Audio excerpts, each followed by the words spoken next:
Nah, hari ini kita akan sama-sama ya untuk terakhir kalinya di bulan ini kita akan sama-sama belajar tentang gereja.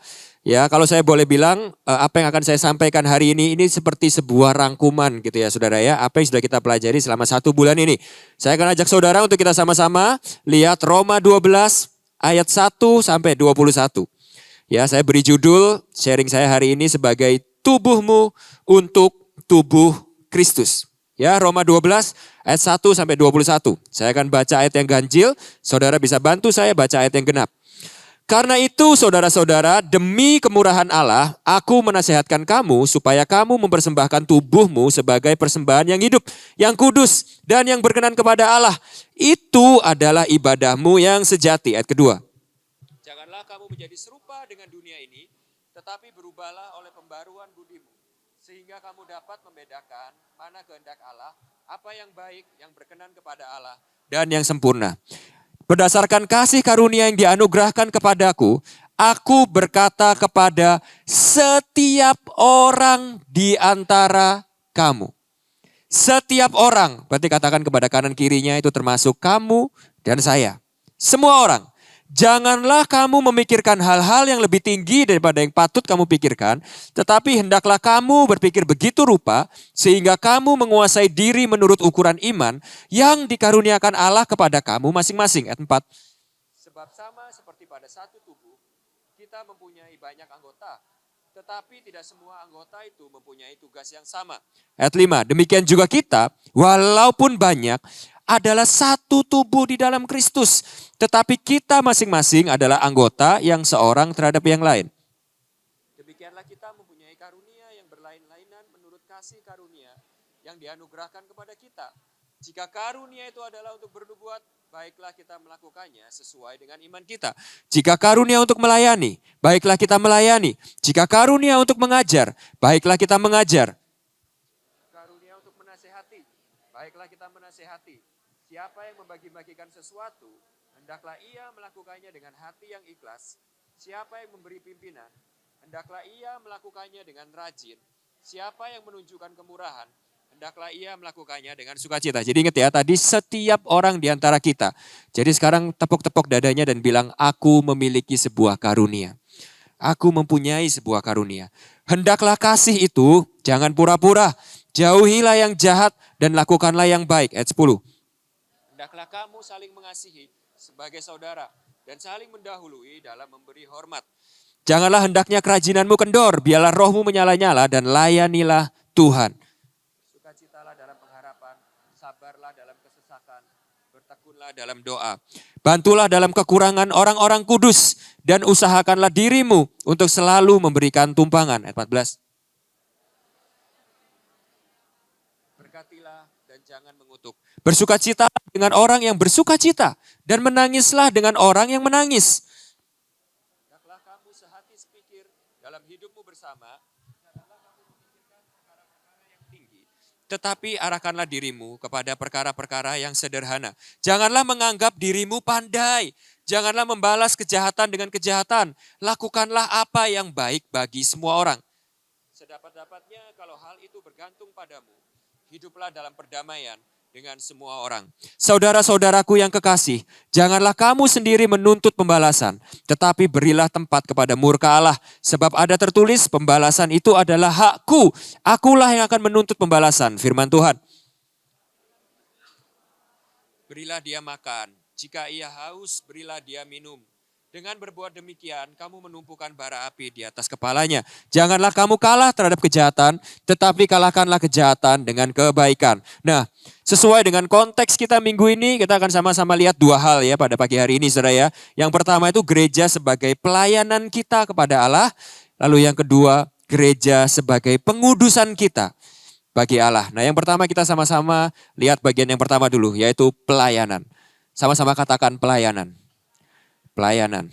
Nah, ayat yang panjang tadi, 21 ayat yang kita baca tadi saudara ya, dibuka dengan sebuah kalimat di mana Paulus itu berkata seperti ini. Karena itu, saudara-saudara, demi kemurahan Allah, aku menasehatkan kamu, titik.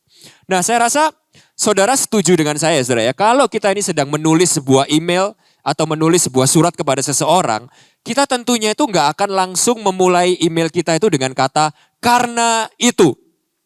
Ya saudara ya, misalnya saya lagi nulis sebuah message WhatsApp gitu ya kepada Pastor Budi gitu ya. Saya sebelumnya nggak pernah ngomong apapun, tiba-tiba saya ngomong gini, karena itu Ko Budi, maka Ko Budi harus titik. Kira-kira Ko Budi akan balas saya apa saudara?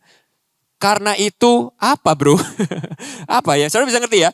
Karena kalau kita belajar bahasa Indonesia, maka kita tahu kalimat karena itu, kata karena itu adalah sebuah kata penghubung yang menandakan ada sebuah sebab dan ada sebuah akibat. Ya, sehingga di sini kita ngerti bahwa Roma 12 ini adalah akibat dari sesuatu. Kita baru bisa mengerti apa artinya untuk melakukan yang Roma 12 ini perintahkan. Kalau kita ini bisa mengerti apa yang dimaksud Paulus dengan karena itu. Itu apa? Nah, nanti saudara pulang, karena hari ini nggak mungkin keburu saudara ya. Saya pengen saudara coba baca Roma 1 sampai 11. Ya, saya pengen encourage saudara, minimal sekali di dalam hidup saudara, saudara itu pernah baca kitab Roma ini dengan komplit. Kenapa saudara? Karena kitab Roma ini banyak ahli Alkitab teolog yang percaya bahwa kitab Roma ini adalah kitab yang paling indah, paling komplit, paling dalam. Di dalam Paulus itu mengajarkan kepada kita sesuatu yang bernama Injil. Sehingga kitab Roma ini disebut julukannya itu the book of the gospel. Injil. Nah itulah yang Paulus tulis dari pasal 1 sampai 11. Jadi kalau saudara pulang, saudara baca kitab Roma, maka saudara tahu di dalam kitab pasal 1 sampai 11 di kitab Roma, Paulus itu menjelaskan dengan detail, dengan panjang, dengan lebar, akan keindahan kasih karunia Allah, akan keindahan kasih kemurahan Allah di dalam hidup kita melalui Injil. Tadi kita udah nyanyi lagunya saudara ya, kita perlu tahu saudara ya.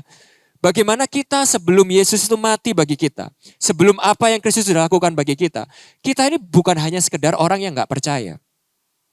Kita ini bukan cuma sekedar kayak orang-orang yang orang berdosa yang belum percaya Tuhan. Sehingga Tuhan harus mati bagi kita, menunjukkan kasih karunia kepada kita. Kalau saudara baca kitab Roma, maka kita ini digambarkan sebagai musuh-musuh Allah.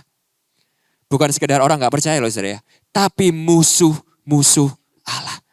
Kita ini ciptaan yang rusak. Ciptaan yang mengkhianati pencipta kita sendiri. Kita ini adalah domba-domba bengal. Domba-domba yang bebal. Domba-domba binal yang kita berpaling dari gembala kita. Kita mengkhianati gembala kita. Kita meninggalkan gembala kita. Dan kita berjalan menurut jalan kita sendiri. Kita menjadikan diri kita musuh-musuh Allah. Tapi kemudian saudara mulai baca Roma 7, Roma 8. Ada sebuah berita yang mencengangkan di situ. Kenapa? Karena Allah di dalam kasih karunia yang luar biasa. Memilih bukan untuk menghancurkan musuh-musuhnya itu. Memilih bukan untuk membunuh domba-domba yang bengal itu. Memilih bukan untuk memusnahkan dan menciptakan ulang ciptaan-ciptaan yang rusak itu. Tapi Allah di dalam kekayaan kasihnya memilih untuk mati menyelamatkan kita semua. Dan di Roma pasal 1 sampai 11 ini, Paulus sangat menceritakan keindahan Injil yang luar biasa ini. Dia menutupnya di pasal yang ke-12 dengan kata, karena itu, saudara-saudara, demi kemurahan Allah. Karena Allah sudah begitu mengasihi kamu. Karena Allah sudah begitu menunjukkan kasih-Nya yang luar biasa kepada kamu. Demi kasih Allah, demi kemurahan Allah, responnya adalah ini. Persembahkanlah tubuhmu sebagai persembahan yang hidup. Jadi intermezzo sebentar ya, reminder. Inilah bukti Injil yang benar, saudara. Kalau saudara mau tahu, saudara itu belajar Injil yang benar apa enggak, itu adalah ini. Injil yang benar, itu pasti mengajarkan kepada kita bahwa kasih karunia yang begitu mahal yang kita terima itu menuntut sebuah respon dari kita. Kalau enggak, itu namanya cheap grace. Kalau kasih karunia itu cuma berhenti sampai kita. Dan itu tidak mendorong hati kita. Tidak menggugah hati kita. Tidak membangkitkan hati kita untuk memberikan sebuah respon kepada Tuhan. Maka saudara belum kenal benar-benar yang namanya kasih karunia yang sejati. Jadi kalau saudara duduk di tempat ini pada hari ini. Dan saudara mengaku adalah orang Kristen. Yang by definition Orang Kristen itu artinya adalah orang-orang yang diselamatkan oleh Kristus. Sehingga hari ini menjadi milik Kristus. Saudara harus tahu bahwa kasih yang begitu mahal itu menuntut sebuah respon dari hidup kita. Nah, apa respon itu? Paulus di sini menggambarkan respon itu dengan kata persembahkan tubuhmu sebagai persembahan yang hidup, yang kudus, yang berkenan kepada Allah. Itu adalah ibadahmu yang sejati. Kata sejati di sini, saya suka banget terjemahan yang menerjemahkan sebagai kata proper, saudara. Itu adalah ibadahmu yang proper. Kalau proper itu bahasa Indonesianya layak. Jadi artinya gini, itu ibadahmu yang layak yang kau berikan kepada Tuhan sebanding dengan apa yang Tuhan sudah berikan kepada dirimu. Saya ngerti ya?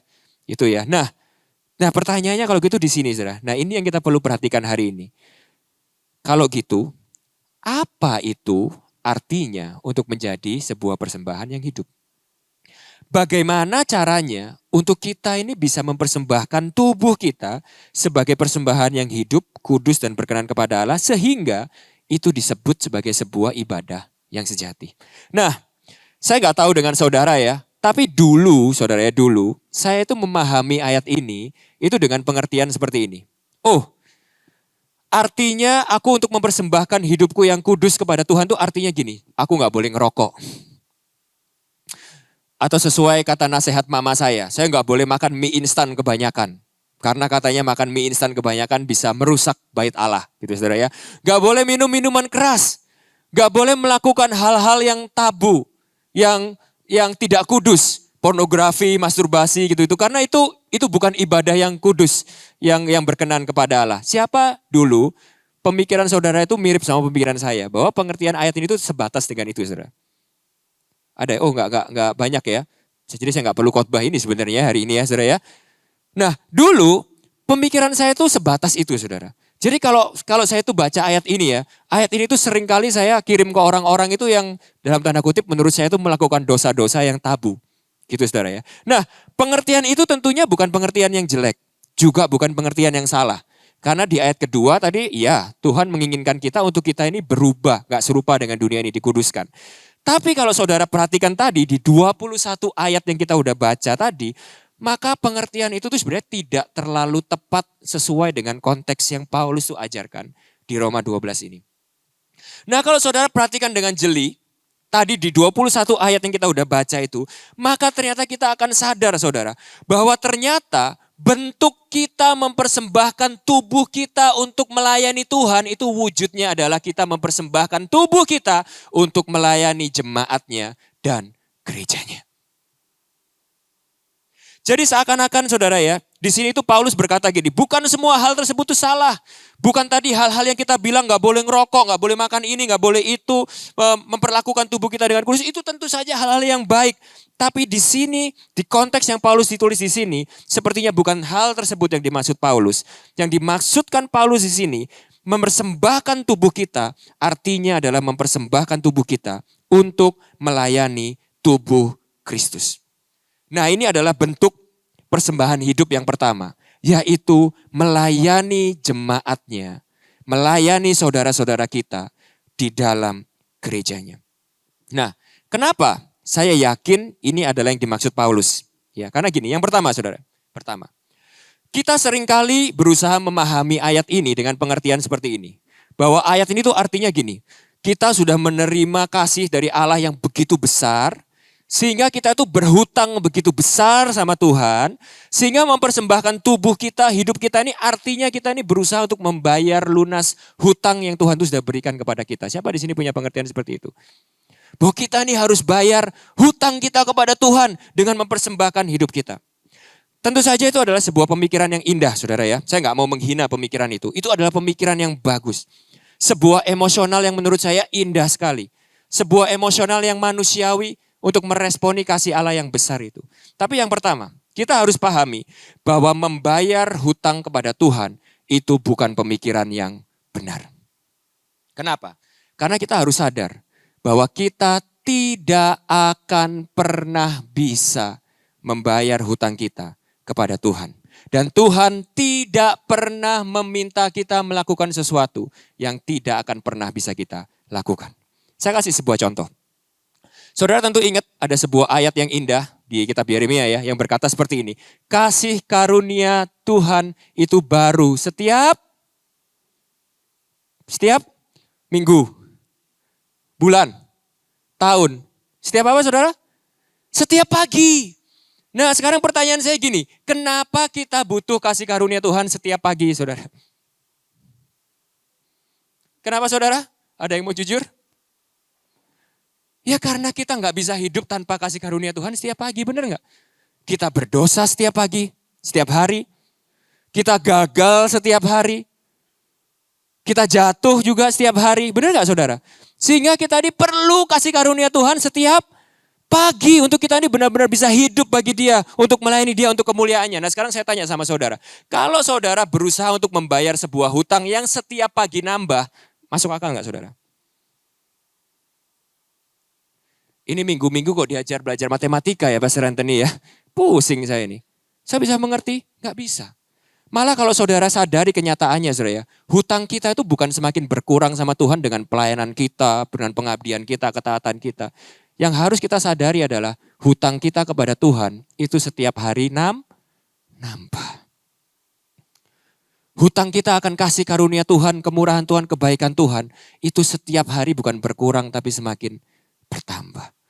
Jadi seakan-akan, kalau saya boleh taruh di dalam sebuah kalimat untuk bikin saudara mengerti, seakan-akan yang dimaksud Paulus di sini itu adalah gini saudara. Tuhan itu tidak pernah meminta kita untuk kita berusaha membayar hutang kita kepadanya. Namun yang dia inginkan adalah untuk kita meneruskan kasih karunia tersebut kepada orang lain di sekitar kita. Ini yang Tuhan mau. Ini adalah sebuah respon yang Tuhan itu inginkan dari kita saat kita itu begitu kagum akan kasihnya yang begitu besar terhadap diri kita. Bukan kita ini seakan-akan berusaha untuk membayar langsung hutang kita kepada dia. Tuhan berkata seperti ini, kalau engkau sudah mengaku engkau menerima, mengalami kasih karunia yang begitu besar daripada aku, maka cara untuk engkau mempersembahkan tubuhmu untuk membalas kasih itu adalah dengan engkau mempersembahkan tubuhmu untuk mengasihi dan melayani saudara-saudaramu. Nah, kenapa saya yakin ini yang benar saudara? Karena ini konsisten dengan apa yang Tuhan Yesus ajarkan. Kalau saudara ingat suatu hari di Matius 18, Tuhan Yesus itu pernah memberikan sebuah parable, sebuah perumpamaan. Di dalam perumpamaan ini, Tuhan Yesus itu menggambarkan ada seorang raja yang memiliki seorang hamba itu yang berhutang begitu besar kepada raja ini. Ya, saudara ingat ya ceritanya ya. Lalu suatu hari raja ini tuh hambanya itu datang kepada raja, bersujud, menangis dan berkata, aku gak akan bisa bayar hutangku itu. Karena hutangku ini begitu besar. Lalu saudara ingat yang terjadi apa saudara? Raja ini di ayat 32 ya. Raja ini menyuruh memanggil orang itu dan berkata, hai hamba, ini setelahnya ya. Seluruh hutangmu itu telah kuhapuskan karena engkau memohonkannya kepadaku. Jadi kalau saudara baca ceritanya, raja itu dengan belas kasihannya, dengan kemurahan hatinya, dengan kasih karunia-Nya, dia mengampuni hambanya tersebut. Nah lalu singkat cerita saudara, ceritanya itu berlanjut. Hamba ini dengan suka hati, dengan senang hati keluar dari istana raja itu, dari pengadilan itu dia nyanyi lagu yang tadi David nyanyikan. Bagimu Tuhan segala pujian, hormat kemuliaan tiada ternilai kasih-Mu Tuhan. Wah sungguh berharga Engkau Yesus, besar pengampunanmu. Dia jalan saudara ya. Lalu di tengah jalan hamba ini ketemu temannya. Singkat cerita temannya ini ternyata utang sama dia sebuah hutang yang jauh lebih kecil daripada hutang yang dia itu sudah diampuni oleh raja tersebut. Sudah ingat ya ceritanya ya. Lalu apa yang terjadi saudara? Pada waktu dia melihat temannya yang punya hutang itu, yang dia lakukan adalah gini. Dia datang, dia peluk temannya itu dan dia berkata, aku sudah diampuni, sekarang aku mengampuni engkau. Amin saudara? Enggak. Bukan gitu ceritanya saudara.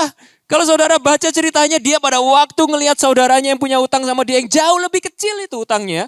Dia datang, dia cekik temannya itu, dia pukulin dan dia berkata, kalau kamu gak bayar hutangmu, aku akan masukkan kamu ke dalam penjara. Itu yang terjadi. Sehingga di ayat 32 sampai 34 ini, rajanya itu begitu marah sama hambanya. Dan raja itu berkata, bukankah engkau pun harus mengasihani kawanmu seperti apa saudara? Aku telah mengasihani engkau. Maka marahlah tuannya itu dan menyerahkan kepada algojo sampai yang melunasi seluruh utangnya. Saudara perhatikan baik-baik. Raja ini nggak berkata sama hamba ini seperti ini. Karena engkau sudah diampuni utang yang begitu besar, kali ini engkau harus bayar semua utangku itu kepadaku. Engkau harus bekerja, mengabdi sama aku sampai utangmu itu lunas. Enggak saudara. Perhatikan apa yang Tuhan ini minta. Yang Tuhan minta ini cuma satu. Untuk engkau juga menunjukkan dan meneruskan pengampunan dan belas kasihan itu kepada teman-temanmu. Saudara perhatikan ini ya. Nah, lalu ada satu cerita lagi saudara. Saya kasih 2 cerita supaya saudara yakin. Dan di cerita yang kedua ini, Tuhan Yesus gak memberikan sebuah perumpamaan. Kali ini Tuhan Yesus mempraktekkan perumpamaan ini saudara. Yaitu kepada seorang muridnya yang bernama Simon Petrus. Saya sangat suka Simon Petrus. Kenapa? Karena setiap kali saya lihat cerita Simon Petrus, saya jadi punya pengharapan bahwa ternyata murid Tuhan Yesus ada yang sebobrok saya juga, saudara ya. Simon Petrus ini kita tahu, dia adalah ketua kelasnya, pemimpin dari para rasul, seorang yang punya mulut besar ya. Dia ngomong dulu baru mikir, saudara ya. Suatu hari Simon Petrus ini adalah rasul yang berkata kepada Yesus, Tuhan, Guru, sekali-kali saat semua orang meninggalkan kamu, aku tidak akan pernah meninggalkan kamu. Ingat ya saudara ya. Tapi apa yang terjadi saudara pada waktu Tuhan Yesus ditangkap? Petrus nomor 1 lari duluan saudara ya. Sebelum yang berkokok, Rasul Petrus menyangkal Tuhan Yesus 3 kali. Mirip sama kita saudara ya. Mirip sama kita. Kita sering berbicara besar sama Tuhan. Tapi pada waktu Tuhan menuntut sesuatu kesetiaan dalam kehidupan kita sering kali kayak Petrus. Nah, singkat cerita saudara ya. Ceritanya itu adalah gini. Pada waktu Yesus mati lalu kemudian bangkit. Dan kemudian pada waktu setelah Yesus bangkit itu Yesus menampakkan dirinya kepada murid-muridnya. Suatu hari Yesus itu menampakkan diri kepada Petrus juga. Nah, kalau Tuhan Yesus itu kayak kita saudara ya. Kalau Tuhan Yesus itu kayak kita. Kira-kira kalau saudara itu pertama kali menunjukkan diri saudara yang sudah bangkit dari kematian. Karena saudara itu sudah dikhianati teman saudara. Itu kira-kira kata pertama apa yang saudara itu ucapkan kepada teman saudara itu? Kalau Tuhan Yesus itu kita, saudara ya. Kalau Tuhan Yesus itu saya gitu ya, saudara. Saya akan bilang, Jer, kamu ya. Kamu waktu itu ngapain kamu? Waduh, kamu katanya gak ninggalin aku. Tapi pada waktu aku ditangkap, aku disalib, kamu malah nomor 1. Aku lihat loh itu, aku lihat kamu mengkhianati aku, kamu lari itu aku lihat loh. Meskipun aku lagi berdarah-darah itu aku lihat. Lalu aku berkata dalam diriku, awas ya nanti aku bangkit. Kamu orang pertama yang tak datengin ya. Lalu aku akan minta penjelasan sama kamu. Kenapa kamu mengkhianati aku? Ninggalkan aku. Benar gak saudara? Tapi perhatikan baik-baik apa yang Tuhan Yesus katakan. Pertama kali Tuhan Yesus datang kepada Petrus. Yang Tuhan Yesus katakan adalah gini. Simon, anak Yohanes, apa benar kamu tuh mengasihi aku? Aku tahu kamu manusia lemah. Aku tahu aku yang menciptakan kalian. Aku tahu manusia-manusia, ya kalian tuh seringkali mulut kalian lain daripada hati kalian. Aku tahu kamu mengkhianati aku, tapi kali ini aku pengen tahu. Kamu jawab jujur sama aku. Apa benar kamu mengasihi aku? Lalu jawab Petrus kepadanya. Dengan sebuah jawaban yang menurut saya konyol juga saudara. Benar Tuhan, engkau tahu. Tahu dari mana orang dia mengkhianati Yesus saudara ya. Gitu ya. Ini jawaban kadang Petrus ini keterlaluan memang saudara ya. Tapi mungkin dia akhirnya sadar dengan doktrin bahwa Allah itu omniscience gitu ya saudara ya. Engkau tahu bahwa aku mengasihi engkau. Nah perhatikan baik-baik saudara. Kata Yesus kepadanya. Dengan perintah yang diulang 3 kali juga. Kalau sudah ingat ceritanya ya. Seakan-akan Yesus itu pengen mengulang apa yang Petrus itu lakukan kepada dia. Yaitu menyangkal Yesus 3 kali. Yesus mengatakan ini kepada Petrus 3 kali. Jawabannya gini. Bukan dengan gini ya saudara. Oke sekarang kamu tobat. Kamu layani aku sepenuhnya. Kamu ikut aku ya. Awas jangan gitu lagi ya. Bukan. Apa kata Yesus? Gembalakanlah domba-dombaku. Ada sebuah konsistensi. Seakan-akan ini adalah cara di mana Tuhan Yesus itu ingin untuk kita meresponi kasih-Nya. Seakan-akan this is how the gospel should work in our life. Yaitu saat kita menyadari pengorbanan Kristus yang begitu besar bagi diri kita. Itu harus menggerakkan hati kita Untuk apa yang menggerakkan hati Yesus? Yaitu apa yang Tuhan Yesus cintai dan kasih. Yaitu siapa saudara? Yaitu jiwa-jiwa. So kalau saya boleh taruh dalam sebuah kalimat. The way to love God is to love His people. The way to serve God is to serve His people. And the way to pay God back for everything that He has done for us is to show that love towards His people. Inilah sebabnya kenapa kita harus merenungkan saudara ya. Semakin kita ini mengerti kebenaran firman Tuhan. Semakin kita ini mengerti Injil. Semakin kita ini punya teologi yang kita ini bangga-banggakan. Teologi itu, pengertian itu, pemahaman itu, pengenalan itu harus terbukti dari hati kita yang semakin mencintai umatnya. Kalau teologi saudara tidak memimpin saudara kepada hati yang semakin mengasihi sesama saudara, saudara atau orang-orang di sekitar saudara, maka saudara harus mempertanyakan teologi saudara. Ini adalah hal yang sangat penting. Ini adalah hal yang sangat penting saudara. Kalau Injil yang kita percaya, kalau teologi yang kita bangga-banggakan, kalau doktrin yang kita percayai, membuat kita semakin berpusat pada diri kita sendiri, membuat kita berpusat sama wah, apa yang Tuhan tuh lakukan bagi kita, Tuhan berkati kita, Tuhan kasih ini bagi kita, Tuhan lakukan ini bagi kita, itu semuanya tentang kita, dan kita. Maka sepertinya kalau kita melihat Alkitab dan kita melihat apa yang Yesus itu lakukan, itu bukan hati Yesus. Bukti akhir daripada kita mengerti kasih Yesus, mengenal kasih Yesus, mengalami kasih Yesus, the end proof, bukti akhirnya itu adalah kasih kita kepada jemaatnya dan gerejanya. Kalau saudara merasa saudara punya teologi dan doktrin yang benar, tapi hati saudara tidak bertumbuh di dalam kasih karunia, kemurahan, pengampunan, dan belas kasihan, maka sangat besar kemungkinannya bahwa teologi dan doktrin saudara itu salah. Nah, jadi ini poin yang pertama saudara. Poin yang pertama yang Paulus pengen kita mengerti hari ini. Kalau kamu menyadari betapa luar biasanya kasih kemurahan Tuhan yang sudah kamu terima dalam hidupmu, dan persembahkanlah hidupmu, tubuhmu untuk meneruskan kasih karunia itu kepada orang lain. Saya percaya itu yang dilakukan Bu Mei di Papua. Kalau nggak pernah mengalami kasih, nggak bisa memberikan kasih kayak gitu saudara. Dari mana? Kalau nggak pernah mengalami kasih karunia, belas kasihan, pengampunan yang seperti itu, kita nggak akan bisa memenuhi yang tadi. Di bagian terakhir Roma pasal 12 yang terakhir tadi. Mengasihi musuh kita, mengampuni seteru kita, memberi makan musuh kita, memberkati seteru kita. Nggak mungkin. Inilah panggilan Injil. Nah, lalu yang berikutnya saudara, saya pengen saudara juga perhatikan ada kata tubuh di situ. Persembahkanlah tubuhmu kepada Allah. Nah, sekarang saya tanya saudara, ini berpikir sedikit, merenung sedikit saudara. Sekarang saya tanya saudara, yang butuh tubuh kita itu siapa? Saya tanya ya saudara ya, apakah Tuhan butuh tubuh kita? Tuhan butuh tubuh kita saudara? Enggak. Jadi yang kedua yang kita harus pahami di sini itu seakan-akan Tuhan itu lagi ngomong gini loh saudara. Tuhan itu selalu menginginkan hati kita. Ini kalau jemaat Rock Riverside udah gak usah dikotbahin lagi, udah tahu ya. Tuhan itu menginginkan hati kita. Tapi kita harus sadar saudara-saudara kita itu yang memerlukan tubuh kita.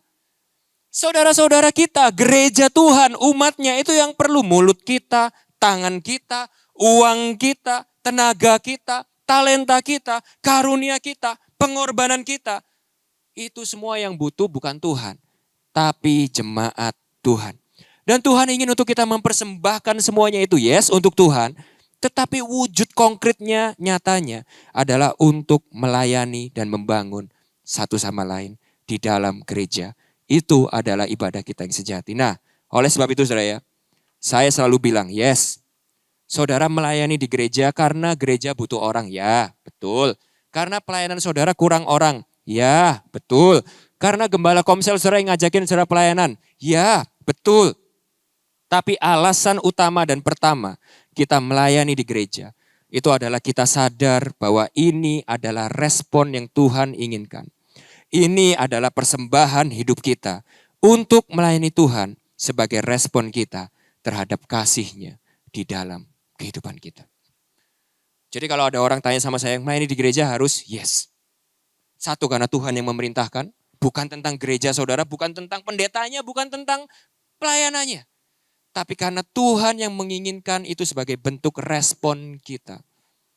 Untuk kita meresponi kasih yang sudah begitu luar biasa. Tuhan berikan di dalam hidup kita. Nah, jadi apa yang kita bisa lakukan dengan tubuh kita di dalam gereja? Ya tadi kita udah baca ya, banyak saudara ya. Dari ayat 3 sampai 8 udah nggak usah kita baca ulang karena waktunya nggak cukup. Tapi Paulus tadi bilang kalau saudara itu punya karunia untuk melayani, pakai itu. Kalau saudara punya karunia untuk ngajar, pakai itu. Kalau saudara punya karunia untuk memimpin, pakai itu. Kalau saudara punya karunia bernubuat, pakai itu. Kalau saudara punya karunia untuk menasihati, pakai itu. Setiap daripada kita sudah menerima karunia. Dan Tuhan ingin untuk kita mempersembahkan karunia itu. Untuk melayani orang lain. Untuk melayani saudara-saudara kita. Untuk melayani gerejanya.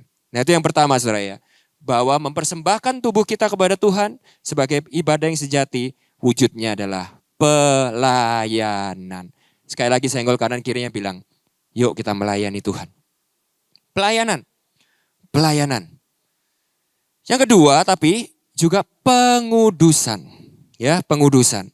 Nah, di ayat kedua Paulus berkata seperti ini tadi. Jadi ayat pertamanya tadi kita udah baca, ayat keduanya Paulus berkata seperti ini. Janganlah kamu menjadi serupa dengan dunia ini, tetapi berubahlah oleh pembaruan budimu, sehingga kamu dapat membedakan manakah kehendak Allah, apa yang baik, yang berkenan kepada Allah, dan yang sempurna. Jadi yang kedua saudara ya, kita harus mengerti bahwa ternyata konteks pengudusan itu juga Tuhan inginkan untuk terjadi di dalam gereja. Nah, saudara, melalui kita belajar untuk kita hidup bersama, saling mengasihi, saling melayani bersama, saling digesek, saling diproses, kita akan semakin belajar sesuatu yang namanya itu adalah kehendak Allah. Itu yang saya tebelin, saudara ya. Nah, kata kehendak Allah di sini itu bahasa Ibrani adalah telema. Itu kata yang lebih tepat sebenarnya untuk menafsirkan ayat ini. Itu sebenarnya kehendak itu lebih tepat itu adalah the pleasure of God. Kesukaan. Kalau pleasure itu kan bukan hanya kehendak ya. Tapi kesukaan. Apa yang disukai Allah? Apa yang menjadi kesukaan Allah? Nah, kita semua sama-sama tahu ya. Yang pertama saudara ya. Apa yang menjadi kesukaan hati Tuhan? Khususnya di dalam konteks ini. Kita sama-sama lihat di Mazmur 133. 133 ayat 1 sampai 3. Kita baca sama-sama ya saudara ya. 1, 2, 3. Nyanyian siarah Daud. Sungguh alangkah baiknya dan indahnya apabila saudara-saudara diam bersama dengan rukun. Seperti minyak yang baik di atas kepala meleleh ke janggut. Yang meleleh ke janggut Harun dan ke leher jubahnya. Seperti embun gunung Hermon yang turun ke atas gunung-gunung Sion. Sebab kesanalah Tuhan memerintahkan berkat kehidupan untuk selama-lamanya. Nah ini yang jadi kesukaan Tuhan saudara ya.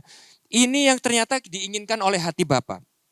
Nah, kalau saudara adalah seorang bapa seperti saya, maka saudara akan tahu bahwa tidak ada sukacita atau kesukaan yang lebih besar selain kita melihat anak-anak kita hidup rukun, saling mengasihi, saling melayani satu sama lain. Dan di sisi lain saudara, saya pernah banyak sekali ketemu sama orang tua yang hatinya itu begitu hancur. Kenapa? Karena melihat anaknya rebutan warisan, anaknya rebutan uang. Karena bisnis saling tikung, saling menyakiti satu sama lain. Wah itu kalau saudara adalah seorang papa, saudara adalah seorang orang tua, itu akan menghancurkan hati saudara. Nah jadi di sini kita belajar yang pertama adalah sebuah kesukaan Bapa, kehendak Bapa. Untuk Bapa itu melihat anak-anaknya itu hidup rukun, satu bersama, saling melayani, saling mengasihi satu sama lain. Tuhan menginginkan gereja menjadi prototipe keluarga Allah di dunia ini. Bagaimana kita hidup bersama sebagai anak-anak Allah, sehingga akhirnya kasih ini bisa menyebar dan mengalir ke dunia dan menjangkau orang-orang yang belum percaya. Ya, Timothy Keller pernah berkata seperti ini, saudara. Karena Injil, orang-orang yang seharusnya tidak bisa saling mengasihi di dunia ini, bisa melakukannya di dalam gereja. Ini yang jadi kesaksian di Papua, saudara. Gak ada ceritanya orang yang udah dianiaya itu bisa mengasihi penganiayanya. Kalau bukan di gereja, nggak ada ya Bu Mei ya. Nggak ada kasih seperti itu di dunia, nggak ada. Ini yang jadi kesaksian di Ambon. Beberapa waktu yang lalu saya ke tempatnya Om Kris. Gimana saya dengar cerita, gereja itu menjadi kesaksian yang lebih luar biasa di sana. Kenapa? Karena saudara ingat ya, kerusuhan Ambon itu saudara ya. Ingat ya, terjadi udah lama. Tapi sampai hari ini masih meninggalkan bekas luka di sana. Umumnya, orang yang beda kepercayaannya itu yang pada waktu itu konflik. Sampai hari ini masih ada yang susah saudara. Untuk bisa hidup harmonis. Boro-boro saling mengasihi dan melayani satu sama lain. Saudara tahu bagaimana caranya gereja jadi kesaksian itu saudara? Karena di dalam gereja, orang-orang ini bisa saling mengampuni, luka itu bisa sembuh, dan mereka bisa saling mengasihi dan saling melayani satu sama lain. Itu dunia nggak bisa saudara. Itu adalah sebuah kasih supernatural yang kita ini bisa dapatkan saat kita mengerti dan mengalami kasih Allah itu yang luar biasa itu. Ini yang jadi kesaksian di Jepang.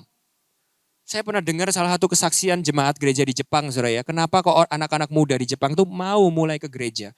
Karena mereka tuh melihat sebuah kasih yang berbeda di gereja. Jepang itu culture-nya individualistik. Orang Jepang itu bingung kalau ada orang lain itu kepo dan perhatian sama urusannya orang lain, saudara. Bingung orang Jepang, saudara ya. Karena orang Jepang itu culture-nya lu, gue. Hidup ini udah cukup sulit. Kamu bertahan hidup sendiri aja, gak usah pusing sama kebutuhannya orang lain. Nah gereja datang dengan sebuah kasih yang berbeda dengan culture dan budaya di tempat itu. Itu memenangkan banyak hati generasi muda di Jepang.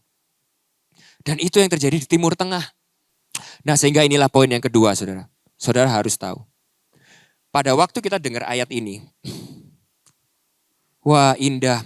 Saudara diam bersama dengan rukun. Saling mengasihi satu sama lain. Kesanalah Tuhan memerintahkan berkat kehidupan untuk selama-lamanya. Siapa di sini mau diberkati Tuhan? Mau lah, saya juga udah angkat tangan nih, mau saudara.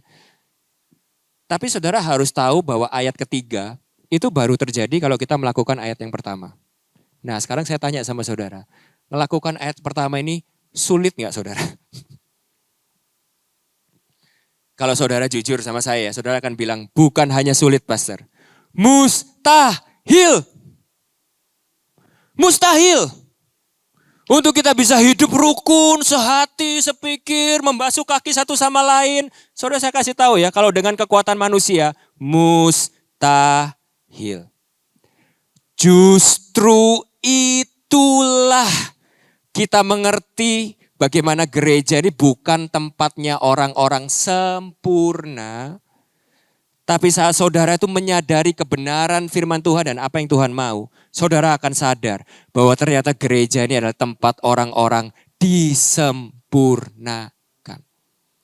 Natur kita ini bukan natur yang mengasihi orang lain, melayani orang lain, sehati, rukun. Bukan saudara. Natur kita ini adalah egois.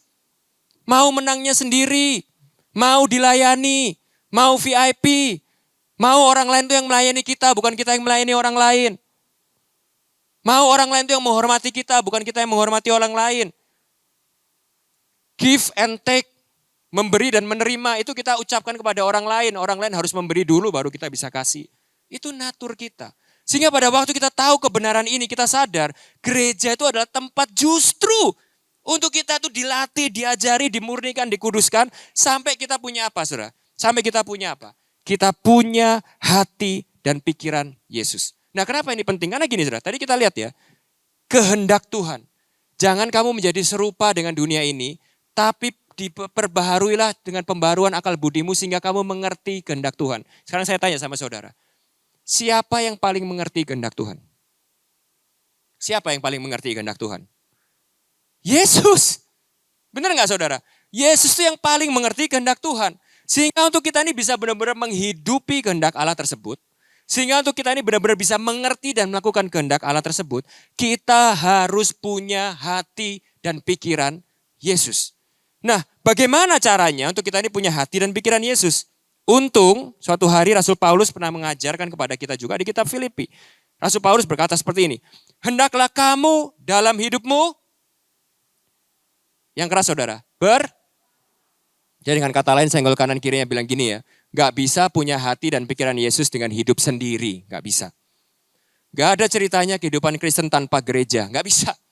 Gak ada ceritanya hidup Kristen di luar komunitas. Gak ada. Hidup bersama.